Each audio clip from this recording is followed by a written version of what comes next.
And Mexico's foreign minister responded to Mr. Trump's tweets. He wrote, "Every day Mexico and the U.S. work together on migration throughout the region. Facts clearly reflect this. An inaccurate news report should not serve to question this strong cooperation.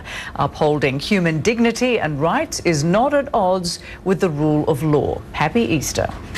Well, political analyst Peter Mathews joins me now from Los Angeles. He's also a professor of political science at Cypress College. Good to have you with us. Good to be here, Rosemary.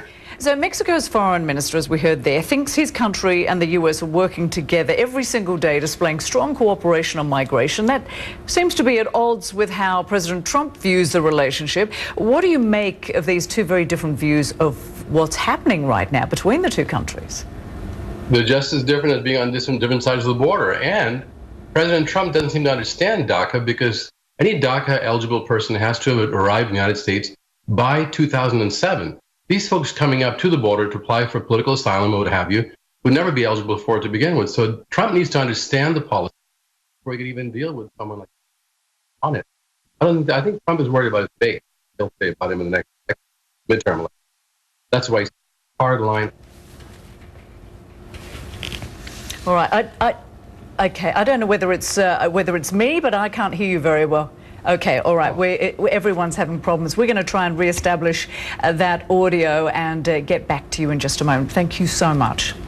Well, China is raising tariffs on more than 100 imports from the United States. The Chinese Finance Ministry says it's because new US tariffs on steel and aluminum imports have, quote, seriously damaged Chinese interests. In order to balance their losses, they say they're levying a new 15% tariff on 120. Welcome back, everyone. We were experiencing some audio issues with our guest, political analyst Peter Mathews, but we appear to have fixed those, and he joins us again. So, Peter, let's take off where we left off before. And of course, the march of asylum seekers toward the US border appears to have infuriated Mr. Trump over the weekend. He tied the immigrant march to the DACA deal, confusing a number of people in the course of that, and saying new immigrants want to take advantage of DACA.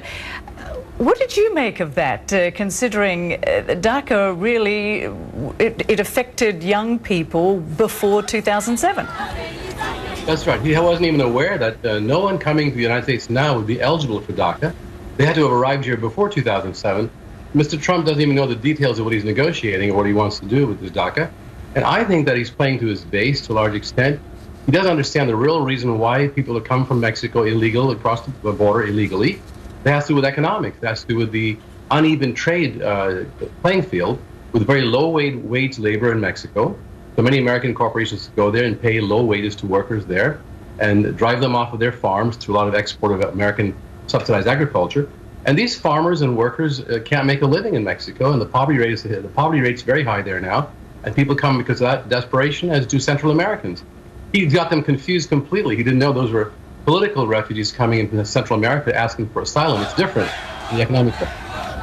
And what's also confusing about all this is that most polls show that about 90% of Americans support a DACA deal. So why would Mr. Trump turn his back on this? It is absolutely true. 90% support allowing the young people who come here, who are brought here illegally by their parents, for a better life. They don't even know any other country. They've grown up in America. Stay here because they're very exemplary students. They're very high-achieving students. And maybe Trump is still not getting it, that most Americans want to give these folks a chance to use the country that they live in to achieve something in life. He's only looking at this 33% of the base of voters of his base that actually want him. Maybe he's thinking they are toughly anti-immigrant. He's trying to stick the same rhetoric he had during the campaign, hoping he win those guys back again, those people back again that supported him and that are diehard anti-immigrant. I'm not sure what he's really thinking. He's not thinking very clearly, in my view. Right, yes, confused a lot of people along the way. Peter Mathews, I'm glad we were able to fix the audio issues we experienced. Many thanks. Thank you. Well, British